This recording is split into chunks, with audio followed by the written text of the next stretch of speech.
Muy buenos días, queridos oidores de la Comuna de la Palabra. Con esta presentación de este 1 de mayo, un día después del Día del Niño, 30 de abril, unos pocos días antes de la conmemoración de la Batalla de Puebla, donde el general Ignacio Zaragoza impidió por unos 2 días que entraran los franceses. Después entraron y él salió por atrás corriendo. Pero es la parte de la historia que le encanta a Enrique Krause comentar, cuando salía corriendo Zaragoza, más que toda la resistencia de 2 días en el sitio de Puebla. Y unos días antes del Día del Maestro en nuestro país, a propósito de reformas educativas y otra serie de cosas que nos podrían dar la oportunidad para comentar. En esta ocasión no quiero dejar de agradecer al doctor Alejandro Vera. Buenos días, doctor. Un gusto, Enrique, encontrarnos en tu programa y poder iniciar justo en el Día Internacional del Trabajo, a 132 años de la matanza de Chicago. Estamos aquí como trabajadores luchando por la reivindicación de nuestros derechos.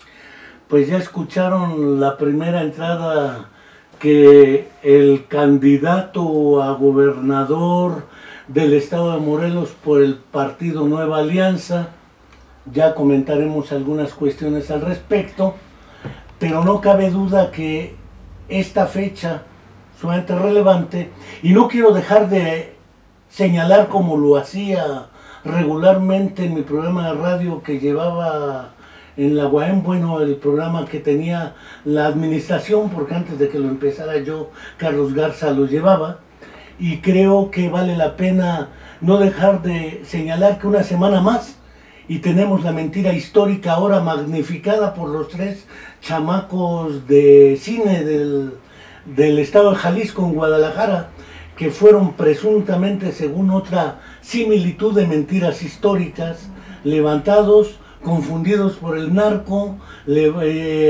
desaparecidos virtualmente con ácido. Eso yo lo había visto por vez primera en la historia de Totò Orrina, el líder de la mafia la siciliana conocida como la Cosa Nostra.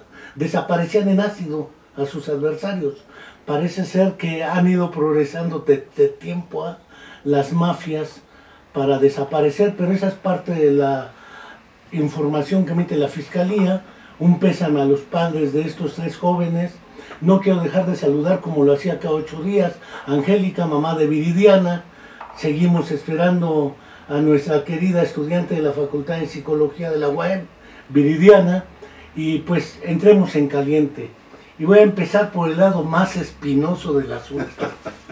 Alejandro Vera, siempre dijiste: no me interesa administrar el infierno. Sé bien que, como decía Ortega Gasset, el hombre es lo que es, más sus circunstancias. La pregunta obligada es, si tú decías que no le entrabas a administrar este infierno, ¿qué circunstancias orillaron a que, pese a tu disposición de no entrar en este juego, tuvieras que entrar finalmente con convicciones políticas, éticas, ideológicas, etcétera? No, las condiciones y circunstancias que me llevaron a tomar la decisión, pues son claras.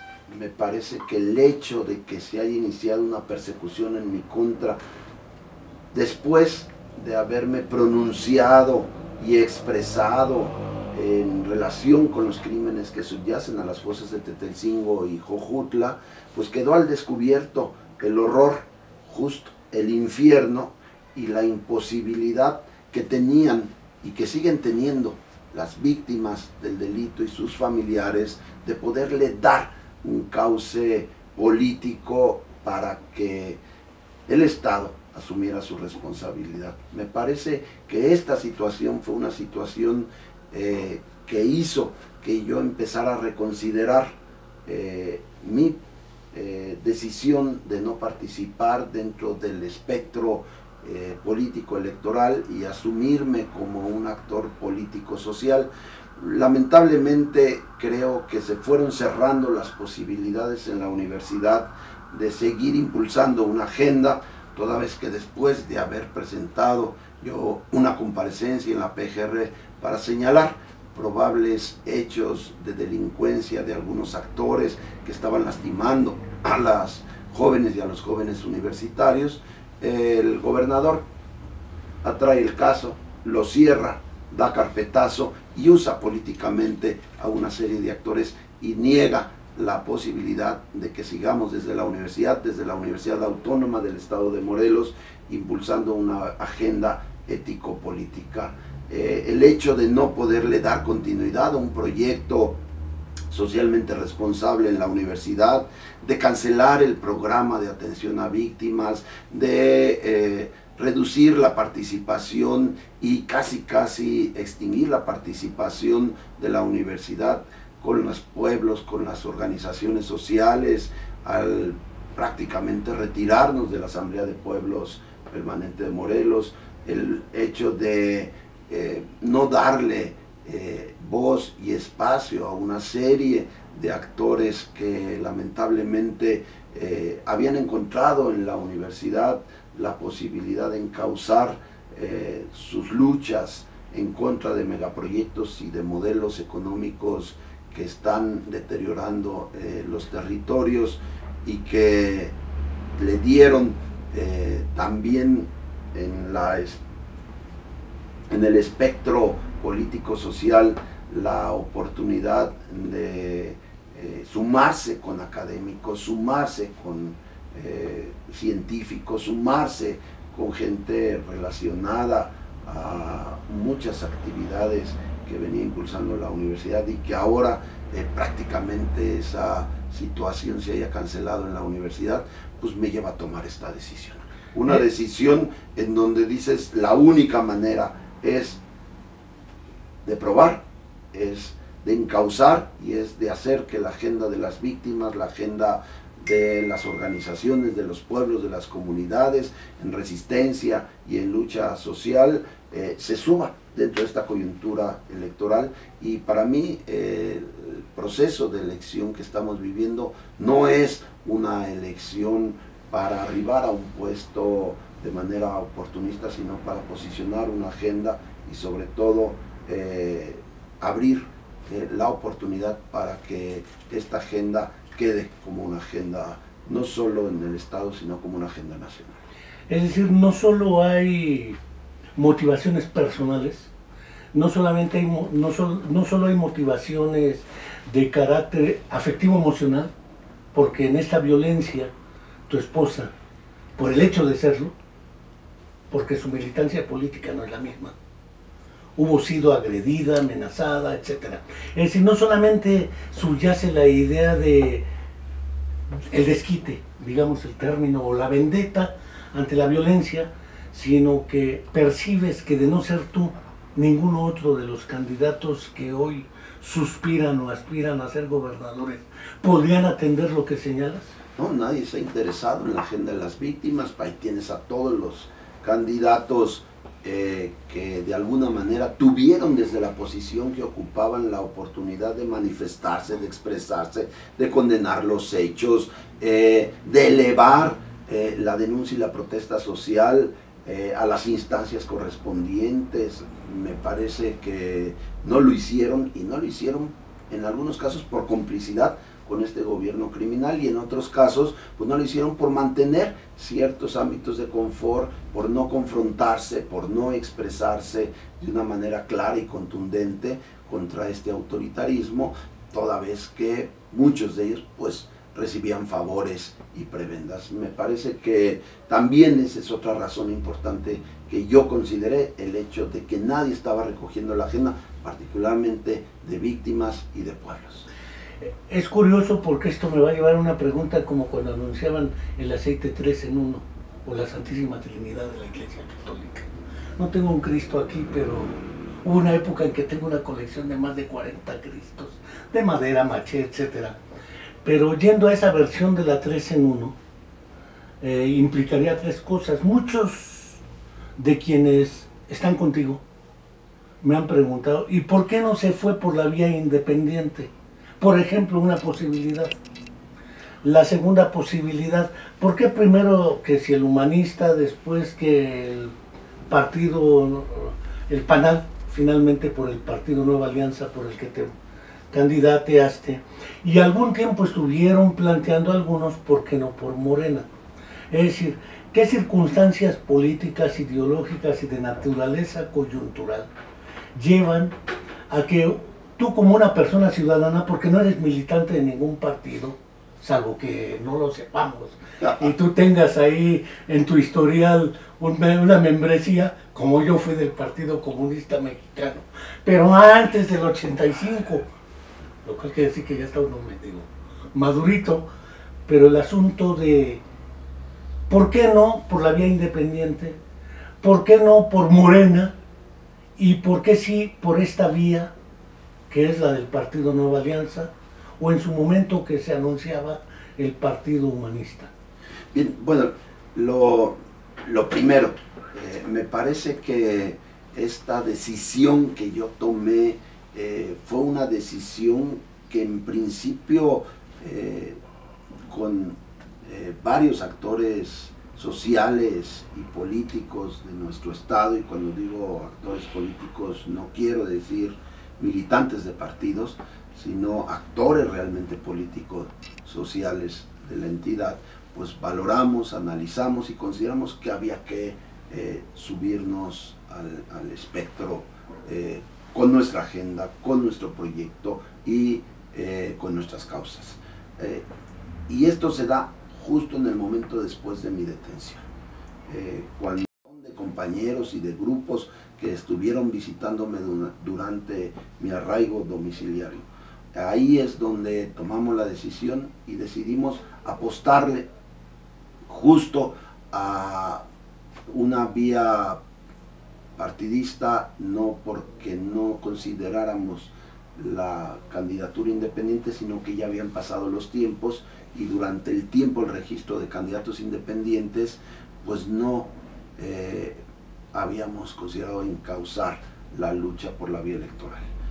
Ya ha llegado el momento, recibimos una invitación del Partido Humanista, estuvimos justo en diálogos, en pláticas, hice yo todo lo posible por registrarme, pero lamentablemente hubo circunstancias internas al partido que no fueron propias del partido, sino de agentes externos al partido que impidieron que yo pudiera materializar mi registro. Cuando dices al partido, ¿qué partido refieres? El Humanista.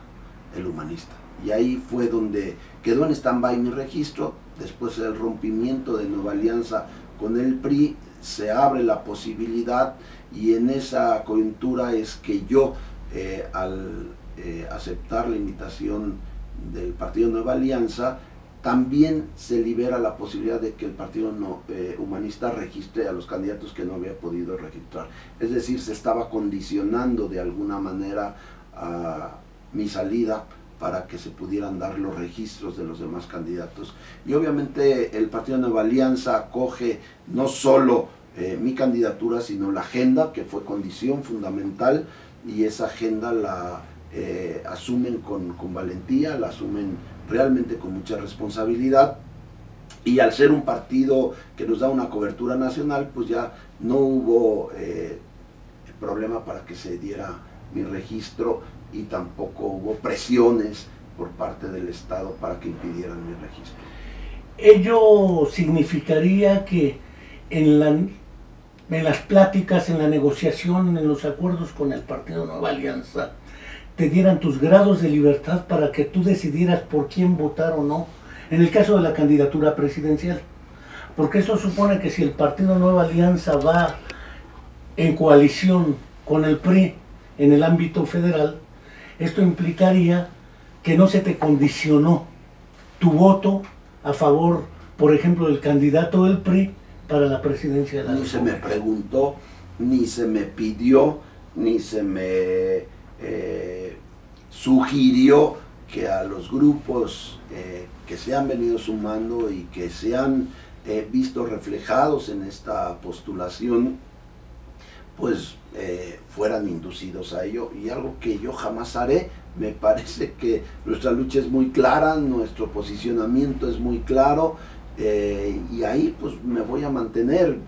Hay grupos muy plurales que se han venido sumando, que merecen todo nuestro respeto, y hay quien pues está pensando en no dar su voto a ninguno de los candidatos a la presidencia de la República, y bueno, pues creo que todo mundo está en su derecho de asumir la posición que considere en el ámbito nacional, pero en lo local pues creo que sí están viendo que en mi candidatura pueden tener cauce ciertas luchas sociales, y sobre todo de los grupos vulnerables, de los grupos tradicionalmente excluidos y de las comunidades en resistencia. Ahí es donde estoy cifrando yo mi campaña, una campaña más orientada a construir un movimiento social, posicionar una agenda y hacer que en este concierto de actores políticos, con los actores más decentes, los actores más reconocidos, podamos desde distintos espacios partidistas ir posicionando esta agenda. Ahí está Mario Rojas, por ejemplo. Claro, que se fue precisamente al Humanista cuando venía Independiente. Así es. Y que tiene toda una trayectoria, además histórica, desde lucha social, los 79-80, cuando estaba y que se lo llevaron, y que estuvo exiliado en Canadá un buen rato. Así es. Salvo el asunto Alejandro Vera, como persona, qué motivaciones le llevan. Y voy a partir de una premisa hipotética deductiva, valga la expresión, en el supuesto de que efectivamente, porque tú entraste a la candidatura porque consideras que vas a ganar y tienes que ganar. Si no consideras eso, pues no sé para qué le entras. Ya lo decía alguien en Sosocotla, pues yo creo que usted no quiere ganar al venir a escucharnos 2 o 3 horas a un grupo de 10, 15 personas, pues ¿cuándo va a obtener todos los votos que necesita? Pero suponiendo que ganas, en realidad, ¿qué tan verosímil es que ganando tú se puedan resolver qué tipo de problemas en un periodo de 6 años? Porque has podido escuchar, visitando pueblos, comunidades y personas, una serie de demandas, necesidades, planteamientos y demás. Siendo realistas, en el supuesto de que sí ganas como gobernador, ¿qué es lo que sí puedes ofrecer que se puede atender realistamente? Porque pues serás muy gallo, pero los problemas estructurales que tiene el país marcan que hay límites como para poder transformar toda esta realidad. Sí, por ejemplo, pensando en el tema de generación de empleos, que es algo muy sentido en nuestro estado, porque ha crecido mucho la pobreza laboral, porque un porcentaje importante de población económicamente activa está dedicada a actividades de la economía informal, un porcentaje también muy importante no recibe las prestaciones mínimas de ley, entre el 30% y el 50% respectivamente en estos dos indicadores. Y por el otro lado vemos cómo la actividad agrícola ha venido disminuyendo. Solo un 8% de la población en un estado con vocación agrícola y pecuaria está dedicada a actividades agropecuarias. Así es que vemos una situación compleja, difícil en materia de generación de empleos. Es una demanda recurrente entre los jóvenes, entre la población económicamente activa, lo cual, bueno, pues nos mete a la discusión y nos sitúa también en el contexto de un proyecto nacional. El debate es si impulsamos el crecimiento económico o mantenemos el control de la inflación. No podemos nosotros generar fuentes de empleo si no le apostamos al crecimiento económico, pero también es cierto que por el otro lado el crecimiento económico genera más desequilibrios sociales y nos va metiendo en una situación muy compleja en términos de ir dándole menos poder adquisitivo al salario. Así es que es un debate, es algo que se tiene que resolver en el ámbito nacional, si el proyecto nacional va a ser de crecimiento económico, si habrá muchas oportunidades para que aquí se vayan generando empleos. Pero bajo un contexto neoliberal esto implicaría una gran tragedia humanitaria, toda vez que se harían más grandes las brechas entre los que todo tienen y nada tienen. Entonces ahí también es donde tenemos que ver que la apuesta no sea el modelo neoliberal, que la apuesta sea un modelo que compense los desequilibrios y donde hay una intervención directa del Estado para generar y distribuir la riqueza proveniente de este modelo de crecimiento. Ahora, si es controlar la inflación, pues entonces tendríamos nosotros que ir pensando qué vamos a hacer con el desempleo. Así es un debate amplio, no hay respuestas simplistas y yo creo que tenemos que pensar nuestro proyecto en el contexto nacional y en el contexto internacional y ver cuáles van a ser nuestros posicionamientos de cara también a las elecciones nacionales. Un asunto que acabas de señalar es el empleo formal, con todos los derechos laborales, pero además otro aspecto que señalas es el campo, la producción alimentaria. De hecho, Morelos ocupó uno de los lugares históricos en producción de caña, en producción del azúcar particularmente. Morelos históricamente ha sido su vocación la producción de la caña de azúcar.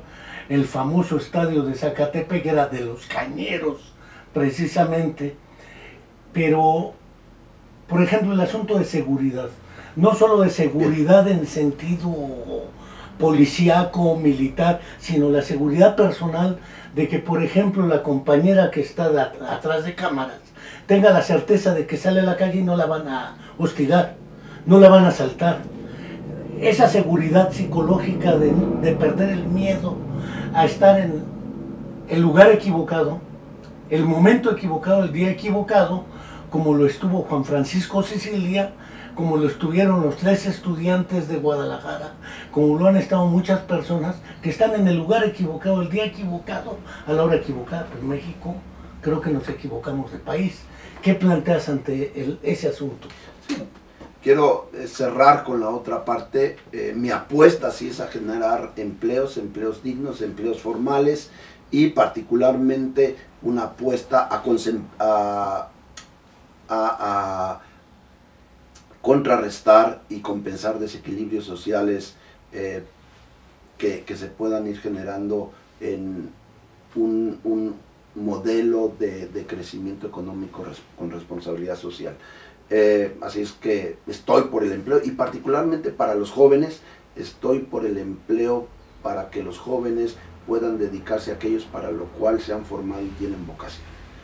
Un gran número de jóvenes se han formado, han pasado por las universidades y acaban en Uber. Y entonces hay que ver cómo construimos un modelo que nos permita aprovechar ese gran capital que tenemos humano, ese gran capital social y esa posibilidad de incidir de manera importante en la solución de las problemáticas, aprovechando social y colectivamente las capacidades y el talento de nuestros jóvenes y de todos aquellos que están desempleados o que están subempleados. Por el otro lado, centrándome en el tema de seguridad, me parece que visto en lo abstracto y pensar que la inseguridad es algo que se puede resolver sin la participación directa de la ciudadanía, es algo impensable.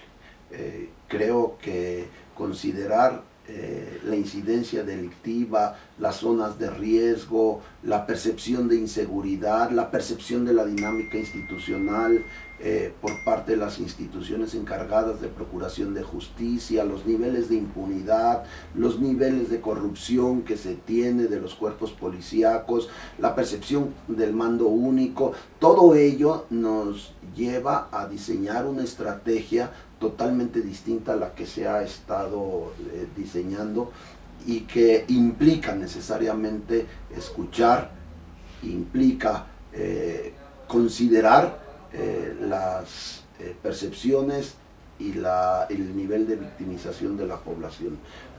este gobierno se ha empeñado en negar la realidad, se ha empeñado en negar la situación que estamos viviendo y en señalar que todo esto es producto de una falsa percepción. No me parece que la percepción, y ahí están los datos que se tienen por parte de distintas instituciones encargadas de evaluar los niveles de inseguridad y de incidencia delictiva, que esa percepción es real, que corresponde con los niveles de incidencia que se tienen en nuestra entidad. Así es que estoy seguro que con la participación ciudadana vamos a poder construir un modelo de seguridad totalmente diferente, en dos ámbitos. Primero, la prevención del delito se tiene que hacer fortaleciendo las redes sociales, fortaleciendo el vínculo entre familia, escuela, comunidad, generar fuentes de apoyo social,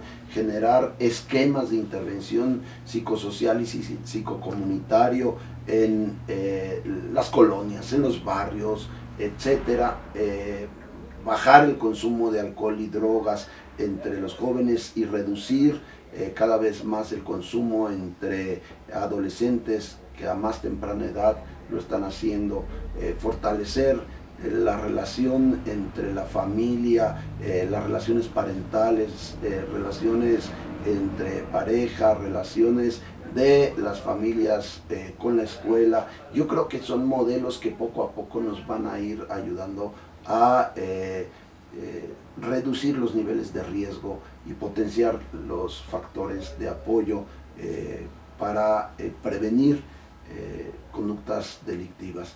Por el otro lado, hay que trabajar también en un esquema de policías de proximidad. Por supuesto, estoy en contra del mando único, es una manera muy autoritaria y muy represora de enfrentar el problema. Ahí hay que fortalecer más las policías de proximidad, fortalecer más los esquemas también de policías comunitarias, trabajar de manera muy coordinada y empezar a construir también espacios de diálogo y de encuentro con autoridades municipales y también con autoridades de las otras entidades con las que tenemos nosotros fronteras. Pensar que este es un problema de Morelos y que no tiene que ver con la problemática que se vive en otras entidades, yo creo que es un gran error.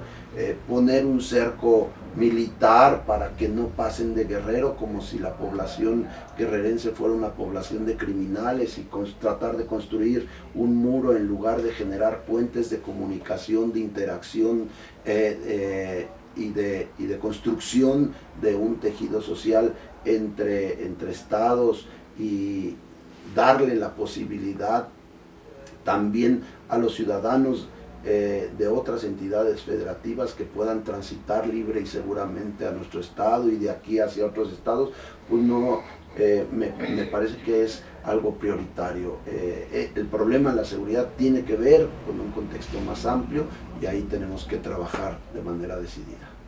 Bueno, vamos a un primer corte y único y regresamos. Regresando aquí con la comuna de la palabra para todos los oidores y veedores, que eran terminejos medievales.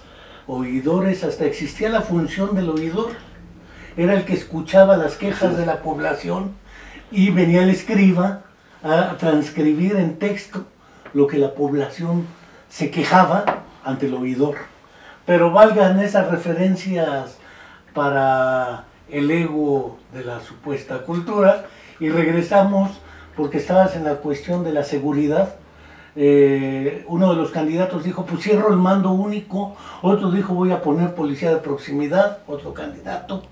En realidad parece ser que el problema se percibe como un problema policíaco o judicial, y no propiamente como un problema de orden, sino psicosocial, sí muchos más amplio en sentido social. El problema es un problema de modelo económico. No podemos nosotros ver la inseguridad al margen del modelo económico que estamos enfrentando. Pensar que es un asunto de orden policíaco, pues es un simplismo.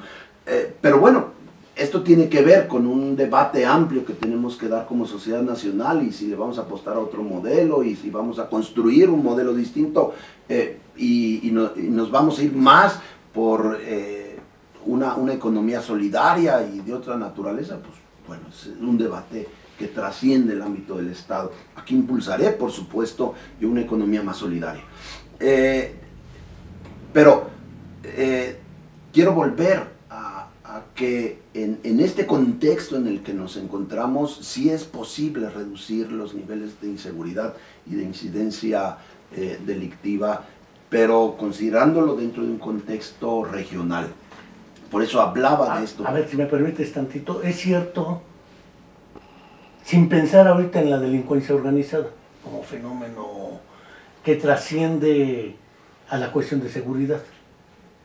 El fenómeno de la delincuencia organizada podemos considerarlo ciertamente como un fenómeno de naturaleza económico-político. Producción, distribución, consumo, etcétera. Pero naturalmente hablar de seguridad sin abocarse ahorita al asunto... Sí, no, que tiene que ver con lo que lastima a la población y a la sociedad, porque el asunto de drogas pues es implementar medidas y programas para prevenir el consumo, para reducir el consumo, en fin, yo creo que son acciones muy decididas que podemos hacer. Para ello se necesita conocimiento y se necesita tener una clara política social en este sentido. Pensando en esta delincuencia que lastima, el secuestro, la extorsión, el robo, la trata, etcétera, etcétera, etcétera, esta delincuencia que realmente nos está generando problemas serios, problemas de inseguridad y una gran tragedia humanitaria, yo creo que es posible que podamos nosotros atender y resolver, y no necesitamos inventar el hilo negro.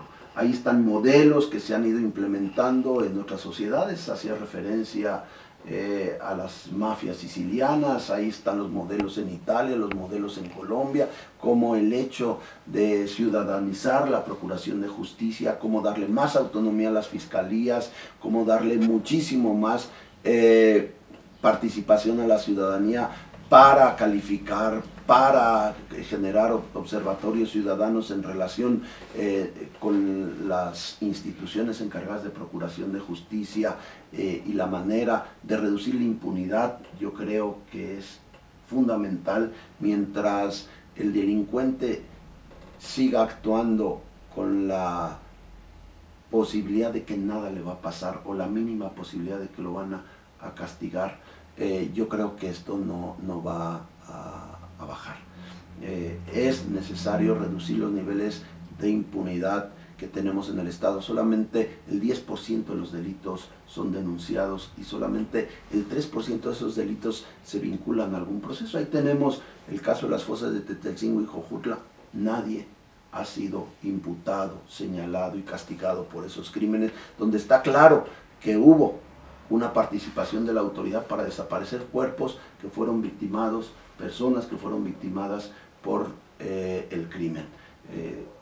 No se están investigando esos delitos, nadie está buscando a los responsables, y las autoridades que participaron en ello, pues algunos hasta premiados en otras entidades federativas como delegados de la PGR. Pues eso es algo que se tiene que acabar, impulsar medidas claras y contundentes con la participación ciudadana para reducir los niveles de impunidad. Yo creo que es algo que podemos hacer, y esto sí va a inhibir de manera importante la criminalidad. Además de todo lo que tenemos que hacer en el ámbito de la prevención, acabar con la corrupción. ¿Por qué no investigar el origen de los dineros que están circulando en las campañas? Nos fiscalizan el gasto, pero ¿por qué no fiscalizar el origen de los dineros? ¿De dónde está llegando el dinero a las campañas? ¿No están comprometiendo con ello la seguridad de los ciudadanos? Apenas están librando las prerrogativas, y en el mejor de los casos nos darán hasta $1.000.000 para una campaña gubernamental. Pues yo creo que algunos candidatos se gastaron mucho más de eso en su arranque de campaña. Entonces, ¿por qué no atender de fondo y ver cómo la corrupción que se está dando en los procesos de elección para el acarreo, la manipulación, la compra de conciencias, la cultura del espectáculo, en fin, pudiera estar vinculado de alguna manera a ciertas bandas criminales.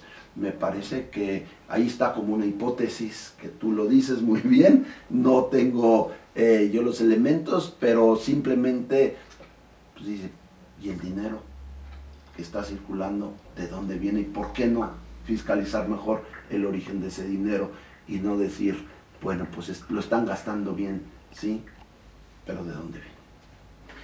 Es curioso, entonces, en el asunto de seguridad, históricamente el discurso político ha centradose en tres problemas: la pobreza, la vulnerabilidad social, valga el concepto eufemístico. Antes eran las poblaciones marginadas, hasta se inventó un programa Coplamar con José López Portillo. Era un programa para atención de zonas deprimidas y marginadas, así se llamaban. Originalmente fue el Instituto Mexicano de Asistencia a la Niñez, cuando yo era niño. Estaban los del imán y estaban los del internado donde yo estaba.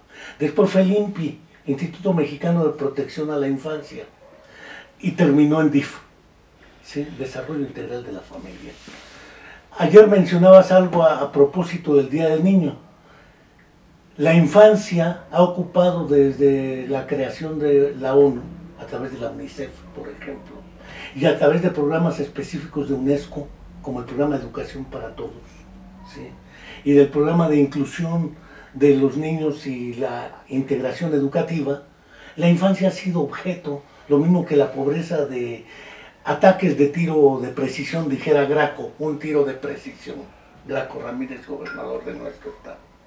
El problema es posible atacar la pobreza y los sectores vulnerables sin atacar la concentración de la riqueza en muy pocas manos y bajo lineamientos neoliberales y poco claros de enriquecimiento de muchos sectores. Vamos, a ti te han acusado de enriquecimiento ilícito, pero pensemos en los que realmente tienen el dinero, muy pocas manos en este país. El problema de la pobreza, el problema de la infancia, el problema de las personas con discapacidad, de las mujeres, entre comillas, como sector vulnerable por el hecho de ser mujeres. Hay muchos factores que se matizan eufemísticamente. ¿Cómo planteas ese asunto en tu agenda de gobierno? Hablo de las poblaciones indígenas marginadas, hablo de comunidades originarias, lenguas originarias, etcétera. Bien, pero quiero cerrar con lo otro. Órale. ¿No? El asunto de la inseguridad me parece que pasa fundamentalmente por voluntad política. No es impensable que podamos reducir los niveles de inseguridad, resolver la criminalidad, el problema de la criminalidad, si tenemos voluntad política, si tenemos conocimientos, si tenemos la capacidad científica para poderlo hacer y sobre todo si abrimos espacios de participación ciudadana. No se ha hecho porque no se ha querido. Simplemente ahí lo dejo como un apunte y después en algún otro programa podríamos nosotros trabajar más ampliamente la propuesta que estamos nosotros poniendo ya de cara a la ciudadanía. Y la atención a víctimas es fundamental. Claro. La tragedia humanitaria que estamos viviendo es abismal. Bien, me centro en el tema de grupos vulnerables, de sectores sociales, en exclusión social. Ayer expresé yo con mucha claridad que estaba por que se desmantelara el DIF, porque me parece que es un aparato institucional que ya dio de sí y que sigue instalado en planteamientos muy asistencialistas, que decoran mucho, que tratan de decorar al Ejecutivo con la participación de la primera dama, que muchas veces tiene idea o muchas veces no tiene ni la más remota idea de lo que hay que hacer y que empieza a generar fuentes de empleo para sus amigas y las amigas de los funcionarios que acompañan al Ejecutivo. Me parece que esa institución burocrática se tiene que desmantelar y se tiene que transformar en un verdadero programa de atención a la familia. Y ese programa pasa necesariamente por vincular al conocimiento científico. Trabajar con la familia no es darles pelotitas en el día del niño, no es darle juguetitos, no es darle pastelitos al día de las madres, no es generar programas de asistencia como los que se están haciendo, o asumir funciones que tendría que estar asumiendo el sector salud, particularmente la Secretaría de Salud. La realidad de la familia es mucho más compleja y me parece que seguir segmentando la estructura de gobierno por sectores sociales, por ejemplo, el DIF, el tema de la familia, los programas de desarrollo sustentable por otro lado, la educación por el otro. No, me parece que hay que construir una estructura de gobierno basada en la solución de problemas. La realidad es mucho más compleja y necesita la interacción de distintos actores sociales, académicos, científicos, profesionales, que nos permitan atender un problema de manera mucho más integral. Así es que yo estoy porque revisemos la estructura de gobierno y porque transformemos la estructura de gobierno de manera integral y basada en la solución de problemas. En la infancia tiene que ver con un contexto que es el contexto de la familia, pero también tiene que ver con el contexto de la escuela y también tiene que ver con el contexto de la comunidad y también tiene que ver con el contexto de la inseguridad. Ayer comentaba, por ejemplo, la orfandad de tantos niños que quedaron en orfandad por situaciones de violencia o por migración forzada de alguno de sus padres. Entonces esto es algo que no se puede ver al margen de una apuesta económica, no se puede ver al margen de una apuesta social, de una apuesta educativa, de una apuesta de intervención comunitaria. Así es que tendríamos que pensar de una manera distinta si queremos que las cosas cambien. Si queremos un proyecto de continuidad como el que están impulsando algunos candidatos, mantener los programas de la beca salario sin ninguna evaluación, sin ninguna consideración, ningún principio ético para la distribución del recurso más que una cuestión meramente electorera. Me parece que sí será un error porque hay que reorientar la política de subsidios, pero no en función de cuestiones electoreras, sino también en cuestión de sectores y grupos poblacionales que tienen realmente necesidades y sin esos apoyos pues quedarán totalmente desposeídos y con nulas oportunidades de crecimiento y desarrollo. Por el otro lado, el pensar que podemos nosotros mantener un programa de mujeres de apoyo a madres solteras sin ver en su integralidad el problema que enfrenta la mujer al margen de la violencia de género que hay, al margen de los feminicidios y los abusos hacia las mujeres y solo llevarles cuestiones meramente asistenciales o remediales de manera muy limitada, con algún tallercito, alguna capacitación, hágalo usted mismo, pero sin ver cómo la mujer está siendo objeto de violencia, se le niegan oportunidades de trabajo formal, no se abren oportunidades para que la mujer se desarrolle y tenga las mismas condiciones salariales que los hombres, etcétera, etcétera, etcétera. Yo creo que es seguirle apostando al desastre, pero bueno, hay gente que no tiene idea y que lo único que tiene es una ambición personal de querer hacer las cosas para seguirse enriqueciendo por sus intereses mezquinos. Pero si queremos transformar, hay que pensar la realidad en su complejidad y hay que pensar en una estructura de gobierno basada en la solución de problemas y no tanto en la segmentación, que es lo que estuve impulsando en la universidad, una currícula basada en la solución de problemas, crear institutos que se fueran poco a poco orientando a la solución de problemas y no a cultivar campos disciplinarios o campos de conocimiento en donde, por supuesto, habrá que mantener una política en ese sentido, pero sí importante que vayamos construyendo estructuras no solo académicas, sino también de gobierno, basadas en las grandes problemáticas que tenemos que enfrentar. Por ejemplo, hablemos del tema del niño, que el día de ayer plumas mal nacidas y mentes malintencionadas o con una neurona pues tergiversaron diciendo que yo quería desaparecer el DIF. Nunca dije que quería desaparecer el DIF, quería desmantelarlo y transformarlo en un programa de estudios de la familia y atención a la comunidad. Eso fue lo que dije y eso es lo que voy a hacer. ¿Cómo lo voy a hacer? Pues desmantelando una estructura burocrática asistencialista que ha demostrado que no ha sido capaz de reducir, por ejemplo, el nivel de violencia en la familia.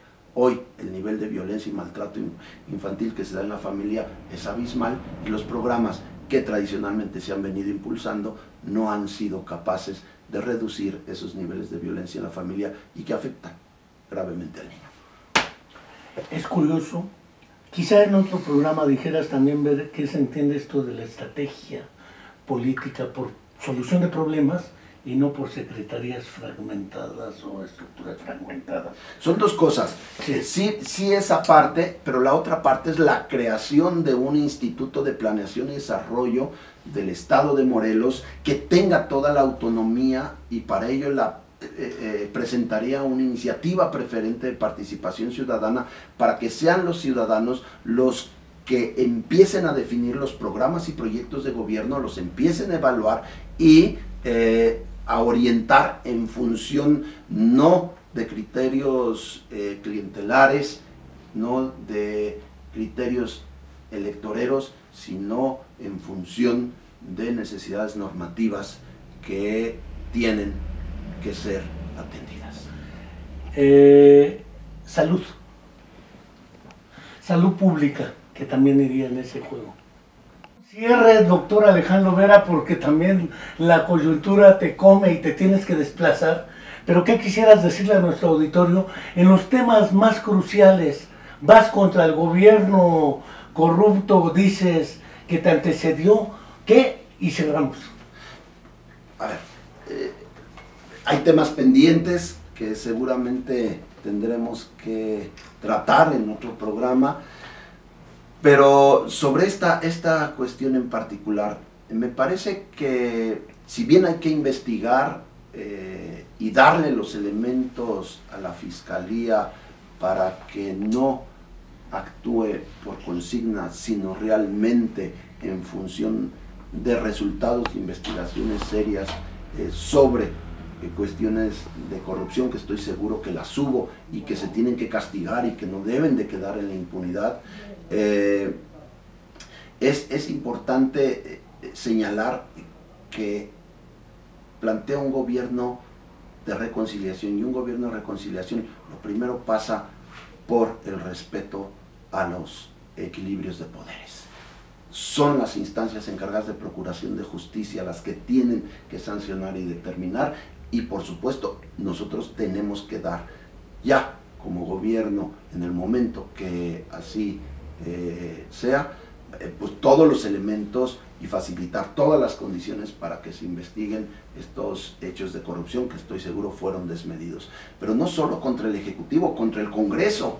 Me gustaría que algunos de los candidatos que se pronunciaron ya en términos de querer tomar distancia del actual Ejecutivo, pues en el Congreso participaron o dejaron que se dieran hechos de corrupción. Hay que instalar una comisión que investigue qué pasó con el Congreso, cómo se compraron a los diputados, cómo se compraron las voluntades populares o de esos que dicen representar la voluntad popular, y que se castigue también a los responsables. Ahí hay Jaime Álvarez, por ejemplo, es un personaje que jugó un papel siniestro en la corrupción que se dio en el Congreso. Ahí tenemos también a un Paco Moreno y tenemos a una serie de personajes que tienen que ser investigados y la autoridad los tendrá que castigar y sancionar, y no solo al Ejecutivo, porque ahí hubo una colusión, ver los jueces de consigna, cómo procedieron y cómo actuaron en contra de ciertos personajes. Soy el único, junto con mi esposa, acusado por enriquecimiento ilícito en el Estado, no hay otro caso, no hay otra carpeta. O sea, esto a todas luces, pues se trata de una persecución política y de la construcción de un sistema de impunidad. ¿Por qué se le dieron 20 años a los magistrados? ¿Para construir un estado de impunidad? ¿Para no tocar al gobernador? Yo creo que es algo que se tiene que atender, y sí, tenemos que combatir la corrupción, pero sobre todo tenemos que combatir la impunidad en relación con la criminalidad. Ahí están 42 recomendaciones de la Comisión Nacional de Derechos Humanos en torno a las fosas de Tetelcingo. No se ha hecho nada. Ahí están las fosas de Jojutla. No se ha concluido la diligencia. Se interrumpió por disposición del Ejecutivo, porque ellos no estaban participando. Era la Fiscalía junto con la PGR y la Policía Científica y la Universidad. Pero bueno, hay que investigar. Hay que formar una comisión de la verdad, que acabe con la impunidad y que nos permita tener la certeza de cuál fue realmente la participación de las instituciones del Estado en los crímenes, y si es necesario llevarlos a la Corte Interamericana para que sean juzgados por crímenes de lesa humanidad, porque yo creo que están las condiciones para poder impulsar una comisión que se encargue de elevar estos crímenes de lesa humanidad. Pues bien, doctor, no quiero dejar de agradecerte el que empecemos la Comuna de la Palabra contigo aquí. Ya tendremos tiempo para hablar de educación media superior y superior, un ámbito que seguramente conoces bien. Pero ahora no serás el rector de la UAM, serás el gobernador de todo el estado, si así pasa. ¿Qué pasaría con la educación superior? Pero eso lo dejamos para otro momento. Pues sí, y será un placer hablar del tema, y pues un saludo cariñoso a todo este auditorio que te sigue, y que estoy seguro que va a ser de la Comuna de la Palabra su espacio predilecto para interactuar y para pronunciarse. Pues gracias y hasta la próxima.